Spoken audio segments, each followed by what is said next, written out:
pissed off. Here we go, y'all. Yo, so many, hey, so many, yo, so many, yo, so many lies. Look in my eyes, they know I'm the truth. Knocking them down every time I step in the booth. We ain't got a lie, they know we the vibe, we living the proof. It's young, constant, shoot my life a movie, I'm living the truth. Ain't no sticking around, I'm on the move, I'm checking the news. Yeah, it's only us two, so you know we copping that cool. We on the roof, smoking dope, look at the view. Yeah, we used to chill on the stove, now we out here breaking the news. Ain't shit. All right, y'all. All right, y'all. So I'm about to introduce y'all to some history. Black American athlete who won gold was one of the 1924 Paris Olympics first. The man's name, William DeHart Hubbard. He took home 47 gold medals, y'all, for Team USA, and we still get treated like shit. Dude, he looked like some of them people from that one tribe, real talk. But I wouldn't be surprised if his lineage was very impressive. So this was reported on the 5th. This is just some history for y'all. A century ago, at a small stadium just outside Paris, a college track and field star from Ohio named William DeHart Hubbard took a dramatic leap forward for himself and for all African Americans back home in the segregated United States of America by defeating the hold on, I forgot again, god dang it, I always do that mess. Oh, I hate when I do that. Eventually, when I get my head straight and I can concentrate on this stuff more, I'll be able to do these banners. This is supposed to help me so I can split up the stories faster. I don't know what the hell I did to my camera, but now my screen is doing this, so I might as well use my backgrounds. So y'all please do forgive. Anyways, let's see here. Okay, by defeating the best long jumpers in the world at the 1924 Paris Olympics, Hubbard became the first Black athlete to win an individual gold medal at the Games. Hubbard's nephew, Kenneth Blackwell, the former Secretary of State of Ohio, told NBC News his uncle recognized that he was carrying the hopes and dreams of millions of Black Americans on his muscular frame when he raced down a track toward a sandpit and leaped into history. He wrote his mother a letter that I now have framed, and the letter simply said that he was going to cross the ocean to become the first Negro to win an Olympic medal in track and field, and he made good. To make her proud, but also to show there are no boundaries that cannot be broken, said Blackwell, who was once mayor of Hubbard's hometown, Cincinnati. If you want to hear more about it, it streams every moment and every medal of the 2024 Paris Olympics. That'll be on Peacock, July 26th. I thought they were going to tell us more about this one. A copy of that letter will be on display this month at the Fitzwilliam Museum in Cambridge, England, at an exhibition celebrating the centennial of the 1924 Olympics. Why the hell is it there? Why can't it be in the U.S.? It's a letter from the U.S. While the language Hubbard used is slightly different from the way Blackwell described it, the point the young athlete was trying to get across is the same. Tell Papa I got his letter, but have been busy traveling, etc., and have not had the time to answer. Tell him I'm going to do my best to be the first colored Olympic champion, Hubbard wrote. Actually, I think that's better than the other one because I really just don't like being called Negro. I don't. Negroid, I understand that's a scientific, but I don't like all these fucking names. I'm just saying, that's me. So, yes, congrats to him. He made us proud. I can safely say that. When he got there, he was told that the 100 and the high hurdle were white-only events, he said. He couldn't compete, and he won the medal on the long jump. Camille Padu, a curator at the Musée Municipal d'Art de Histoire. I hate French. And I'm part French, in the city of Columbus, where the main stadium for the 1924 Paris Olympics is located, told NBC News her research confirms that Hubbard was blocked from competing in other events because he was Black. Hubbard's victory was one of several Olympic firsts at the 1924 Games, which were held in and around the City of Lights in the Roaring 20s that were underway. And there's a picture of him. He was quite a handsome young man. Thick ass neck, that's for sure. Among other things, they were the first games to broadcast on the radio, enabling listeners around the world to experience some of the unfolding drama and glory, as well as the pageantry of the opening and closing ceremonies. I don't know how the hell you do the ceremonies when you can't see that shit. Anyways, the main antenna was atop the Eiffel Tower. They were also the first games to have Olympic Village where the athletes would stay. It even included a post office and a hair salon and a restaurant. I wish my job had its own goddamn dormitories, because shit. Fatima Tasso, who is Fatima, mayor of the Paris suburbs of Columbus, I guess that's what it says, which is home to what was then the main Olympic stadium, told NBC News that as far as she knows, the only athletes who actually stayed in the village were from Japan. They were smart. These were also the first games to use the Olympic motto Ceteris Altius Fortius, which is Latin for faster, higher, stronger. So apparently this was the inspiration of Daft Punk. I don't know. The 50-meter pool with Mark Lanes made his debut at those games and became the standard for all Olympic games that followed. Johnny Weissmuller, the Michael Phelps of this time, won 3 gold medals at the 1924 Olympics, along with the bronze for the team water polo, and went on to star in the series of Tarzan movies, which I've never watched. We're such a talented race of people. Yeah, we are. Yeah, we are. The Olympics Games also hosted a marked increase in the number of female athletes. Of the 3,089 athletes who competed in Paris, 135 were women. God dang, that's still not a lot. Still smarting from the World War I, the Olympic organizers did not extend Germany an invitation to take part, but countries like Ecuador, Ireland, Lithuania, and Uruguay took part for the first time. In fact, Uruguay's soccer team took home the gold medal. You invite them and they take home your shit. God damn. The U.S. won 47 gold medals, the most of any country. Oh, I thought he won 47. My bad. The 1924 games. One of them was awarded to mixed doubles tennis player Richard Norris Williams, who had survived the sinking of the Titanic in 1912. I don't care. The film-going audience, those games may be best known as the setting for the Oscar-winning movie Chariots of Fire. Never saw it. The 1981 film, don't care. Let's go back to the other guy. Blackwell said the producers of the movie interviewed his mother extensively. When we watched Chariots of Fire, there was my uncle warming up. Oh, okay, so he was in the movies. Okay, good to hear. Blackwell said, my mother said, is that all there is? Unfortunately, that probably was. Tasso said in the 1924 games also saw the rise of what has become an inescapable feature of the Olympics, swag. Everybody loves swag. This is the first merchandise you could say from the 1924 Olympics, she said.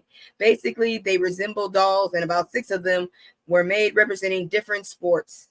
What does that have to do with that man? I don't know, but there it is. I hope y'all learned something, but we ain't done yet. I got one more about something that is educational, so let's get to it, because next is the goddamn celebrity shit. Let me get my banner so y'all know what this is about, and I know where to cut. About George Hawker. That's his name. His name is George Hawker. I believe that is the melanated man right there on the left with the very stylish tie. I don't know. He's on the left. So anyway, so July 4th was when this was reported. Story. Let me go ahead and get y'all the story title. George Hawker broke through barriers as one of the CIA's first black spy masters. Didn't think we could do that, did you? Huh? Bet you didn't. Bet you didn't. Let's see what you guys said. Yes, we are, Terry, and we are hated for it. Yeah, we are. Yeah, we are. When George Hawker underwent a grueling training course to become CIA spy, much of America was still segregated. That meant Hawker, as a black man, could not go to the restaurants in Virginia to meet with HC instructors playing the part of foreign informants. Different exercises had to be developed for Hawker. I'd had to have car meetings, whereas my classmates could go and have a nice meal in the restaurant, he said. Out of a class of 75, Hawker was the only black person. He passed the course and went on to blaze a trail as one of the CIA's first black clandestine officers, the first to open a CIA station abroad and the first to lead a branch inside the Directorate of Operations. Hawker's pioneering experience at the spy agency, along with a small number of other African Americans who joined in the 1960s, has been largely overlooked until recently, partly due to the secrecy that requires most CIA officers to serve in anonymity. But the agency recently installed an exhibit dedicated to Hawker at its museum at the CIA headquarters and interviewed him on its official podcast. The CIA got a podcast? Are you freaking serious? I can't buy eggs, but you got a podcast. Unbelievable. And he is, what the hell are y'all talking about? The CIA is supposed to be private. Okay, let me get over that. And he is now writing a memoir saying he wants to pass on lessons that he learned as a black spy master about resilience and determination. Tell us how to get away from these Ross's assholes without them getting in our business. Then we square. In an interview with NBC News, Hawker 84 described the discrimination he had faced throughout his career and his sometimes harrowing missions overseas. After starting out in the CIA's records department in 1957 while a student at Howard University, I went there for a little bit, Hawker was later promoted to be an analyst at the CIA, but he was apprehensive about signing up for the spy training course. And that's Hawker with William Webster, the former director. Ooh, look at them. Check that hair. He got that George Jefferson thing going on in there. Seeing no African American role models at the agency, he planned to leave for the Labor Department to work as an economist. I'm glad you stopped, sir. I had pretty much decided that this was not a place where I wanted to try to make a career, he said. Then Hawker attended the historic 1963 March on Washington, where he stood only 100 yards away as Martin Luther King Jr. delivered his I Have a Dream speech. He was deeply affected by what he saw and heard that day, including seeing Black and white Americans walking together peacefully in common cause. That is a beautiful statue right there. That's Harriet Tubman. Hawker said it was a defining moment for me, and I decided that I wasn't going to let bigotry and discrimination define me, and that I was going to be a black spy for my country. He then applied for the junior officer training program and was accepted after finishing his officer training. He entered the agency paramilitary course, the first black person to be accepted, which included stints in simulated jungle settings in various southern states. Southern states? What the hell? I think that's why it's in parentheses. Jungle. What the hell? It was a time of strife and violent clashes in the South with civil rights protests, police dogs, and fire hoses. But the subject didn't come up among his colleagues, Hawker said. And for all those that don't understand the significance of fire hoses, those some big ass hoses, and they were strong enough to rip flesh off. Just letting you know. The only blacks I hate when they say blacks. Oh, I hate the way they say blacks. The only blacks I saw each day were those that were serving food and those that cleaned up our rooms. My classmates never talked about any of those things that we would see on television when we were eating or having a beer at the end of the day. I could use one right now, for real. I've been trying not to drink. And I didn't bring up those subjects, he said. Ooh, Lord, that's an old man. As Hawker's career as a spy got underway, he was sent to Africa for a series of tours. At his first job, he was in an unnamed country. The white agency officer he was replacing broke with customary practice and refused to help Hawker with his new assignment, leaving without introducing him to his key contacts. Hawker had to start from scratch. His first task was to retrieve a listening device in a foreign embassy that was no longer producing a signal, and his CIA bosses were worried that a U.S. adversary may have gotten hold of it. Hawker conducted surveillance of the building where the device had been planted and went with a colleague to retrieve it from janitorial room. But just as they were about to grab it, the building security guard asked them what they were doing here. Hawker pointed to his camera and said he was a photographer and writer with a magazine trying to find a good angle to take a picture of the city through a window. He asked the security guard for his opinion and opposed for a few photos. Smart man. The security guard was delighted to help Hawker. I had him move from one place to the other while I signaled my compatriots to go in and get the equipment, he said.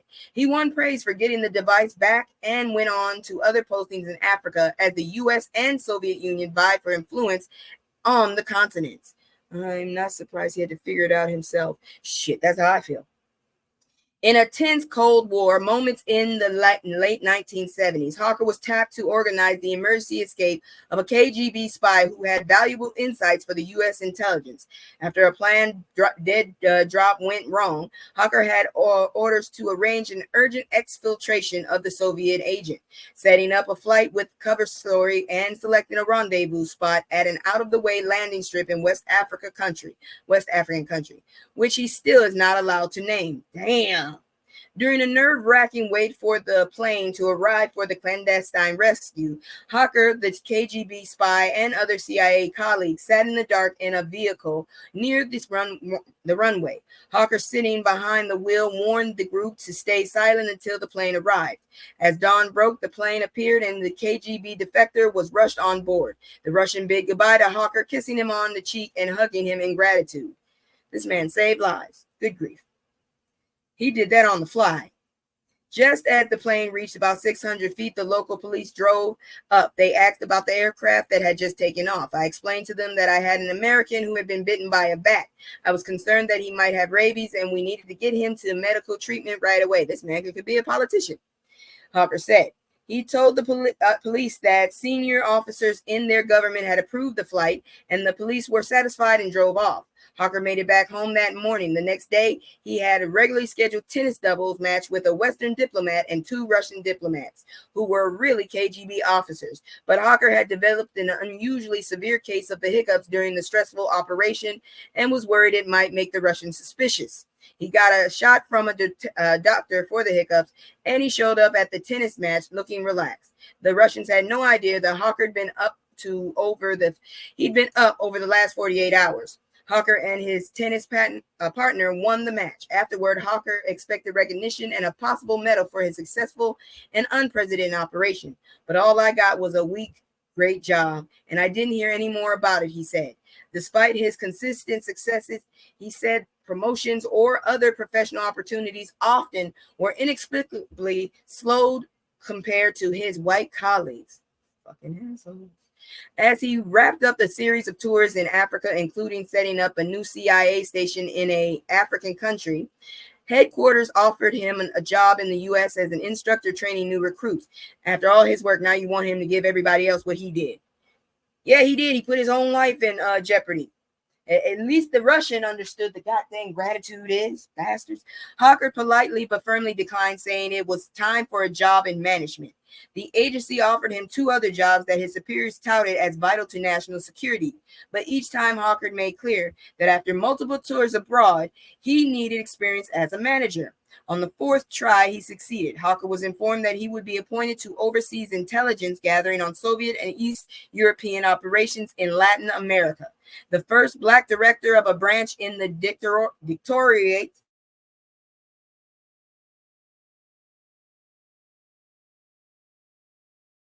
I told y'all my internet is not good right now. Like I said, modem decided to break today. This has been a fucked up staycation. That's all I got to say. I cried most of it. Shit.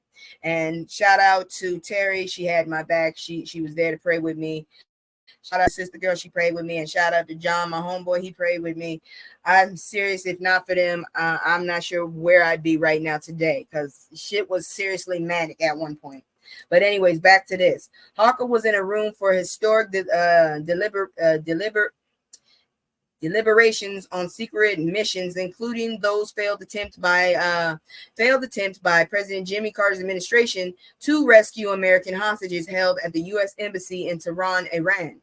He stayed on as a special assistant to Turner's successor as CIA Chief William Casey in the Reagan administration. The spy agency had moved on from the days when it was dominated almost exclusively by white male graduates of Ivy League schools, Hawker said, and CIA leaders now grasp the importance of hiring with people with different racial, ethnic, religious, or educational backgrounds. But there is still work to be done, he said.